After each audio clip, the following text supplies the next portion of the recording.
დღეს ეროვნული გმირის მერაბ კოსტავას დაბადების დღეა. საქართველოს ეროვნულ-განმათავისუფლებელი მოძრაობის ლიდერს 78 წელი შეუსრულდებოდა. მუზეუმების გაერთიანების ორგანიზებით მის სახლ-მუზეუმში ღონისძიება გაიმართა, სადაც მისი ნაშრომები გამოფინეს. მოეწყო ასევე ნახატების ყიდვა-გაყიდვაც.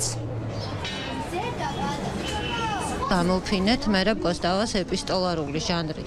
ეპისტოლარული ჩანაწერები საგამოფენოდ გამოტანილია მერაბ კოსტავას 10 წლიანი ციმბირული წერილების ისტორია. გამოვიტანეთ საგამოფენოდ იმისთვის, რომ უფრო ნათელი გახდეს არა მარტო მერაბ კოსტავას ცხოვრებისა და მოღვაწეობის შესახებ ფაქტები, არამედ საქართველოს ისტორიის ის მნიშვნელოვანი ნაწილი, რომელსაც ეროვნულ-განმათავისუფლებელი მოძრაობა ქვია. აფხაზეთიდან დევნილი ბავშვების ნამუშევრებია წარმოდგენილი პატრიოტულ თემაზე.